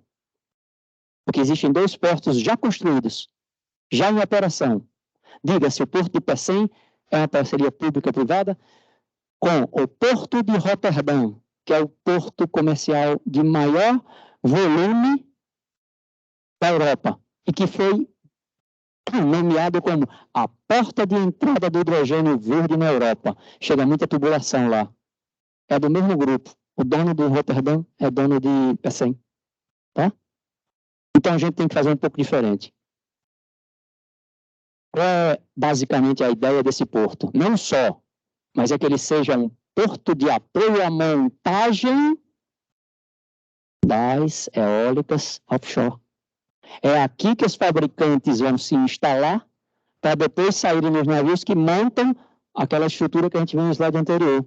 Então, ele vai ter área aqui, ó, para testar a turbina, vai ter lugar de produção de pá. A gente vai fazer isso aqui, né? Como a gente fez na Zona Onshore. Hoje tem fábrica em João Câmara, tá? Parnamirim. Os fabricantes montaram. Então, eles devem vir para esse porto. Ó, aquilo ali ó, não é nada mais, nada menos que um bocado de cilindrozinho de quê, hein? Alguém adivinha? Hidrogênio verde. Tá? Então, essa é a ideia do porto do Rio Grande do Norte. Esse canal aqui, ó, para atracar, tem 1,2 quilômetros, tá? De carteira de projeto para as eólicas que vão atender aqui, ou para o que se vai gerar aqui, já tem 9 GB. Fala-se em 25 mil empregos, diretos e indiretos. Tá? Produzir o quê? Lembra da história? Pô, não acho esse negócio, toda vez eu me perco. Hidrogênio verde e amônia. O que é que o primeiro leilão, que eu falei ainda há pouco, que a Alemanha lançou, vai comprar? Hidrogênio verde e amônia. Tá? Em eletrolisadores, 35 GB, 5,6 milhões de toneladas por ano. Tudo previsão. Tem um monte de memorando de intenção assinado. Tem, mas é previsão. Não tem um estaca lá ainda. Mas isso pode dar uma alavancada grande no nosso estado. Isso está acontecendo aqui no quintal. Como eu falei para vocês, na UFRN, a gente tem professores como o professor Mário Gonzalez, que é um especialista em eólico offshore. Ali no Easy, a gente tem gente fabricando combustível sintético, tá? Tem túnel de vento para testar resistência de pá, de turbina. Tem muita coisa acontecendo no nosso quintal. Dentro da própria universidade tem outro grupo da professora Amanda, que também está produzindo combustível sintético por outra rota diferente da do Easy. Tem muita coisa acontecendo no nosso quintal, gente. Não é quando essa transição vai começar, ela já começou. Aonde ela está ocorrendo? Aqui. Aqui. Tá? Bom, isso aí, ó, foi no Diário Oficial do Estado, a governadora encaminhando para o presidente da Câmara Legislativa a lei que seria o nosso marco regulatório de incentivo ao hidrogênio verde. Isso data da final de novembro. Nós já estamos criando lei para isso. O que se diz é que as coisas não funcionam se não tiver um tripé: investimentos, marcos regulatórios, né, e demanda. Nós estamos fazendo nosso dever de casa. Não só o Rio Grande do Norte, outros estados também, e o Brasil também. Tá? Algumas notícias, vou passar por isso bem rápido. Prometo que eu só tenho uns 10 minutinhos, mas é só para vocês entenderem coisas boas e coisas ruins que têm acontecido. Vamos lá, rapidão. As fontes estão sempre indicadas. A onda de calor, demanda histórica, ONS, de 100 GB. Lembra, Eduardo? A gente precisou produzir 100 GB por causa do calor das semanas passadas. Foi a primeira vez que a gente bateu carga de 100 GB. Estou falando de mudanças climáticas. Combustíveis fósseis recebem 81 bi de subsídios ainda nesse país. Combustíveis fósseis, se não me engano, está dito ali, são 5 vezes o que é de financiamento para renováveis. A gente ainda privilegia combustível fóssil, ainda subsidia combustíveis fósseis, tá? E muito mais do que renováveis. Maior consumo de gasolina e diesel elevou as emissões em transporte no Brasil em 22. Mas calma que o total caiu, tá? Estou dando apenas alguns spoilers. Vamos lá. Isso aqui eu já falei, né? Estava lá na outra transparência. Olha aí.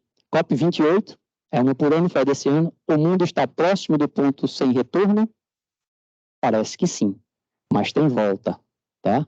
Mas alguns 5 limites que eles falam que não deveriam ocorrer, já parecem ocorrer. Por exemplo, degelo em áreas que são chamadas de permafrost, permanentemente congelados, nos polos. Tem lugar que está descongelando, nos polos. Já tem permafrost que não é mais permanente, tá? No verão, descongela. Isso é um indicador péssimo de aumento de temperatura. Aqui, apenas 1/5 das empresas está no caminho certo para o Net Zero 2050, né? Vamos lá? Por outro lado, aqui foi na COP já. 50 das maiores petroleiras garantiram ou se comprometeram em zerar emissões de carbono até 2050. É o Net Zero. Brasil precisa cortar desmatamento pela metade para cumprir essas normas aqui, que são acordos que o Brasil fez junto à ONU até 2025.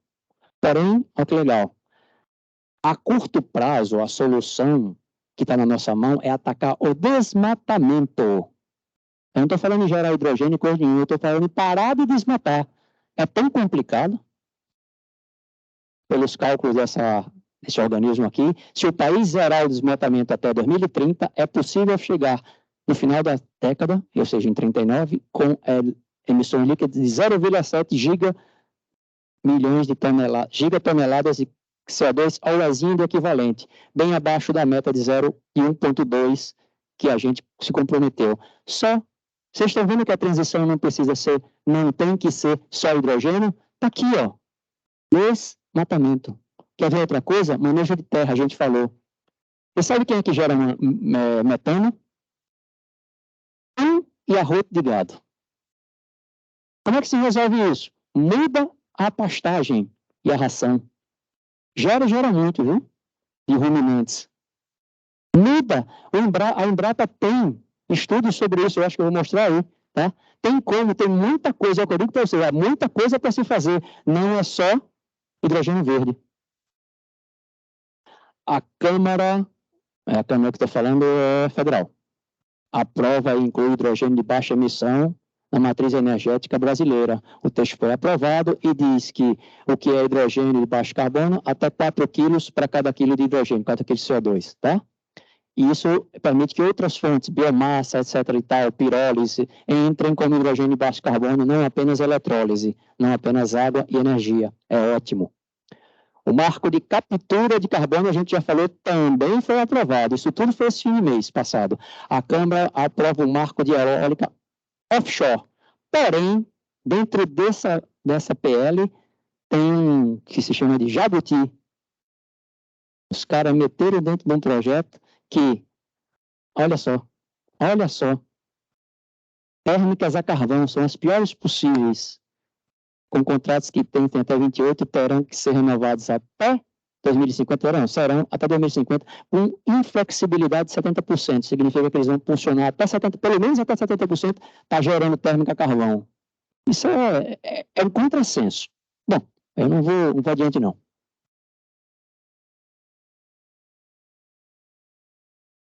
Dinheiro. Investimentos em hidrogênio verde podem movimentar 12 trilhões de dólares no mundo. Isso é quem está dizendo é o hidrogênio verde no Brasil e a Forbes. Hidrogênio verde terá um mercado de 10 trilhões. Então, vamos ser 2 trilhões. Eu já ficava satisfeito com esses 2 no meu bolso. Hidrogênio verde pode somar 7 trilhões, agora reais, ao PIB do Brasil. A história do manejo de terra, de agropecuária, tá? e Agricultura. Nós temos agrônomos do nosso conselho presente. Existem projetos. Soja de baixo carbono. Projeto Trijunção produz carne com baixas emissões de carbono. Isso existe, minha gente. Ah, e por que não fazem? Porque o mercado de venda, que normalmente é para exportação, ainda não exigiu. Quando exigir, vai ser feito. Mas por que a gente não faz mesmo assim? Dinheiro. Custa um pouco mais caro. É só isso. Mas existe. E isso aqui vai ser outro diferencial do Brasil.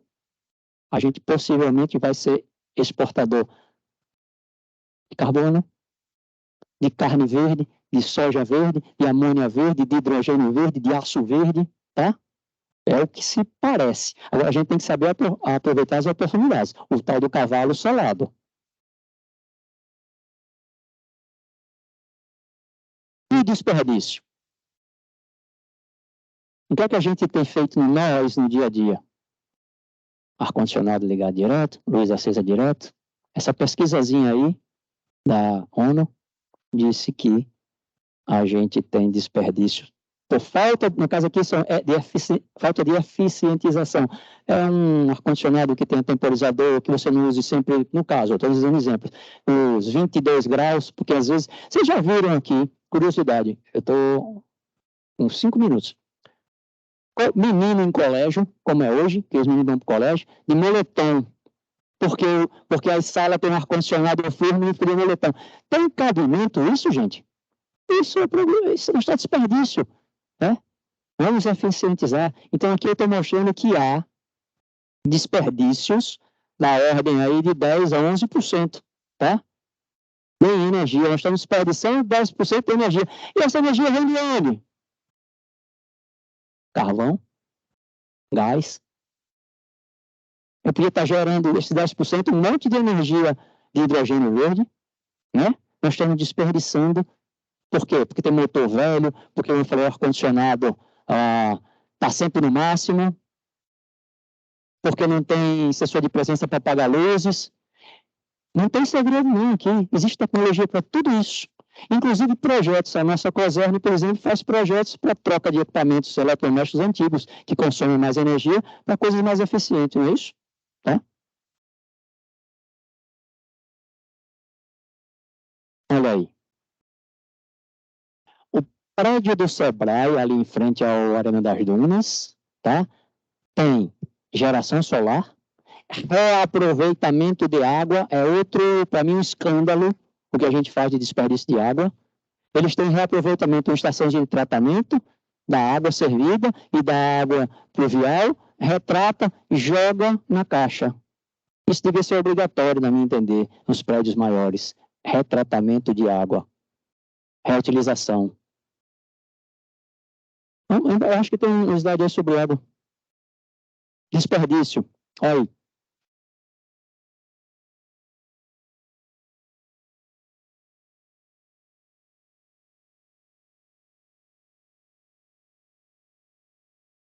Oi.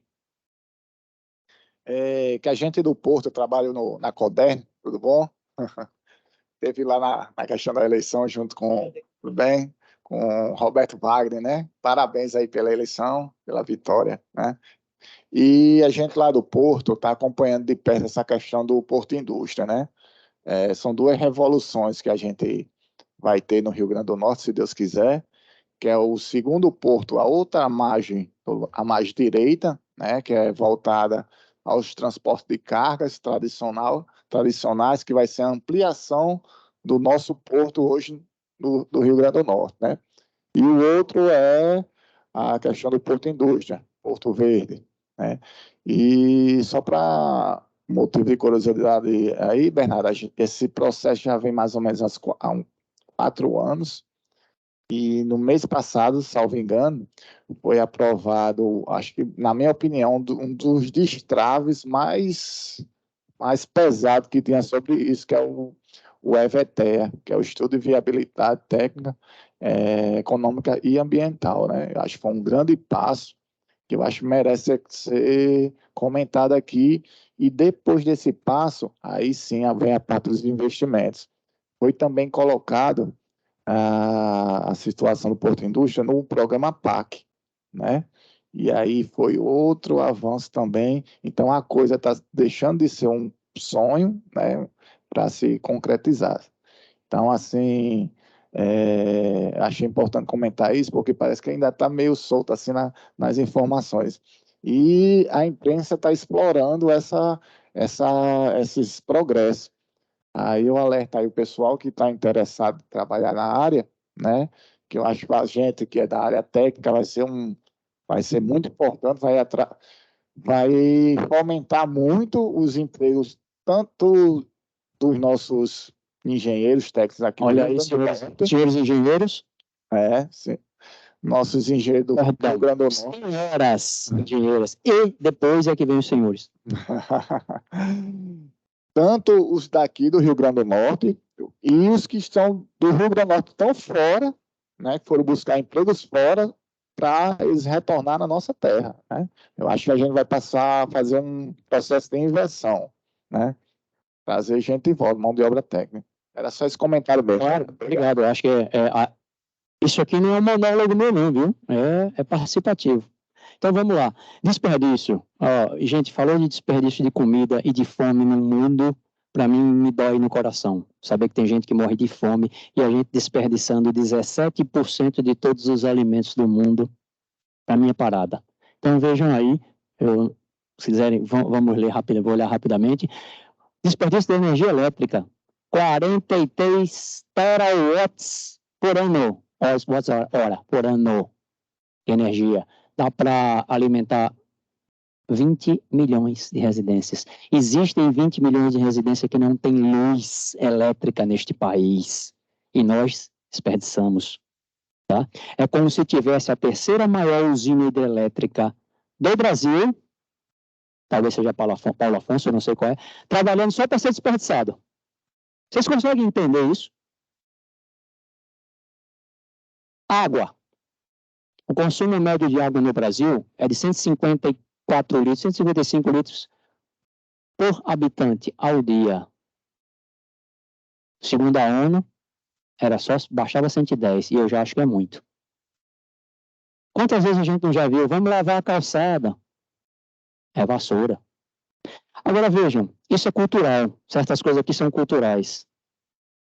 Eu vou me permitir contar uma historinha rapidinha.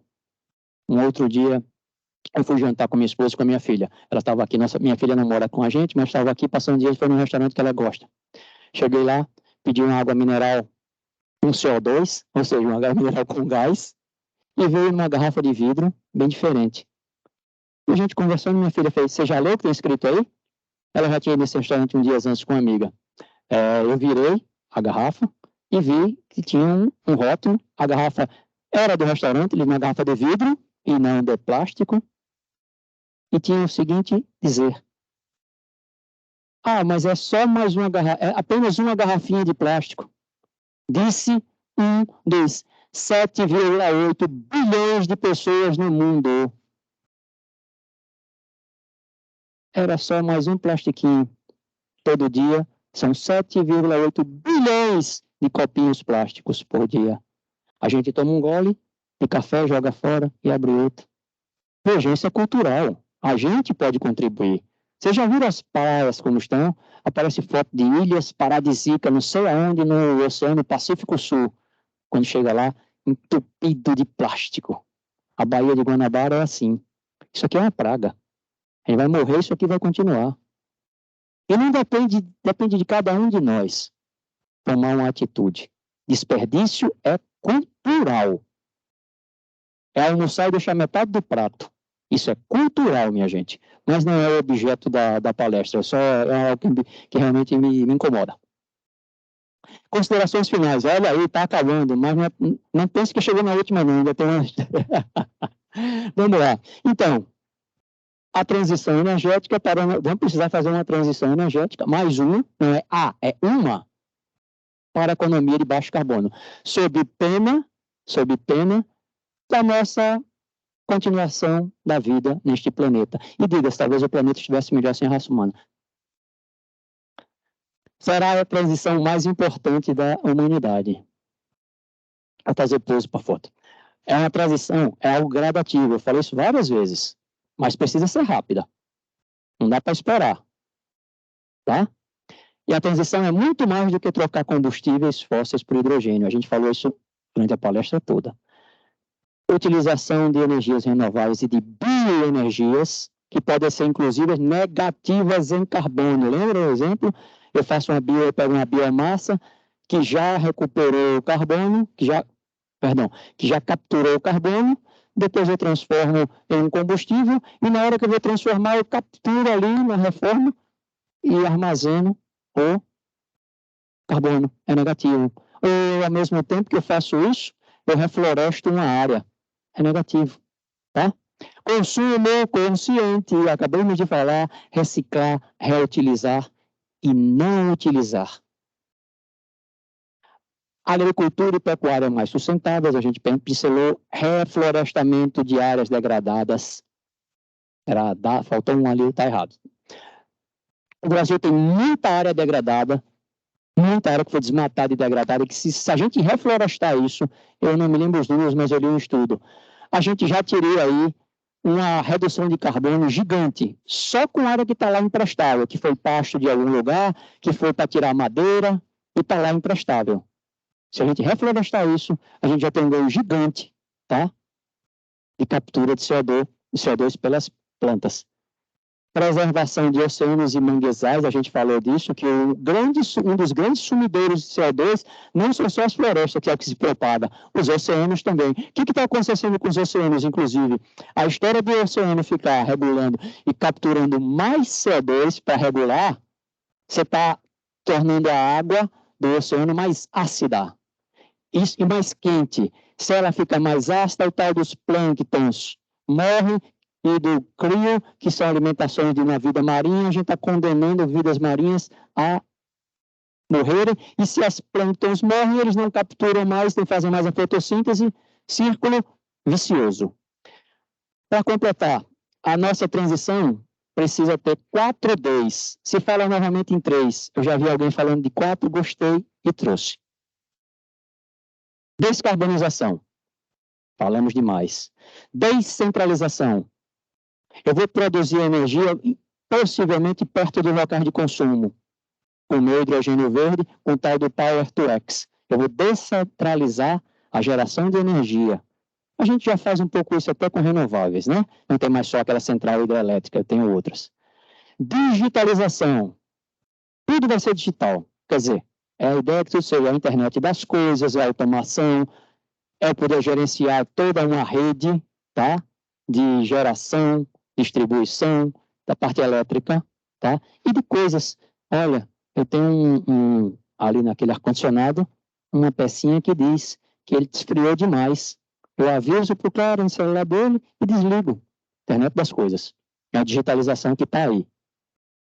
E para mim esse talvez seja um dos mais importantes, que a transição seja justa, que seja democrática. Não adianta os países ricos fazerem a sua parte e a gente ficar lá na África com gente que não tem nem o que comer. As petrolíferas, as maiores petrolíferas do mundo, aquelas que estão ali se comprometendo a net zero, tá? Na Europa, tomam um cuidado danado com compliance para não gerar muito carbono. Na África, produzem de qualquer jeito.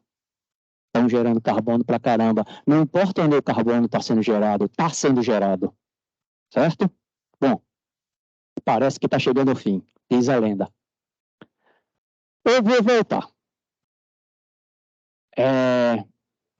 Esse slide aí é bem interessante, é para terminar. Quase. Eu ia fazer uma pergunta, mas eu vou direto pela hora, eu vou direto. Tá? Dois cientistas fizeram uma experiência que deu nome a isso aí que está no próximo slide, que é o efeito Dunning-Kruger. O que é isso? Essa experiência constatou que as pessoas que têm pouco conhecimento sobre um assunto se acham muito confiantes sobre aquele assunto. Quanto mais conhecimento você adquire, você chega a um ponto de dizer, poxa, Eu acho que eu não sei muita coisa sobre isso, não. E depois você começa a, adquirindo mais conhecimento, criar mais confiança de novo. Então, eu vou mostrar o gráfico agora. Eu espero que com essas 2 horas eu tenha criado dúvidas em vocês, tá? Eu espero ter conseguido tirar vocês daqui, se é que alguém estava aqui, que pouco conhecia, mas tinha muita confiança sobre o assunto, achava que sabia bastante, e ter trazido vocês para qualquer ponto aqui. É o que eu gostaria. Eu ficaria muito feliz. Que vocês saíssem daqui, eu vou parafrasear um colega lá do Easy, Rodrigo Melo, que disse, se vocês agora têm mais dúvidas do que tinham antes de quando chegaram aqui, era o que eu queria, eu consegui. Eu trouxe um monte de informação para vocês. Mas eu expliquei a fundo como é que a gente vai ter um monte de reformadores aí, como é que liga um no outro, como é que não faz. Não dava tempo. Então, se vocês tiverem esse tipo de dúvida, mas como é que vai, o que é que faz um laço verde? É isso mesmo. Se eu gerei dúvida em vocês, eu consegui tirar vocês, se alguém estava aqui, e trouxe para cá. Vocês adquiriram alguma experiência e com isso a confiança vai cair porque você acha que não sabe nada. Mas é um ledo engano, você começou a aprender. Tá? Então, tomara que eu tenha conseguido fazer isso. Era o meu intuito.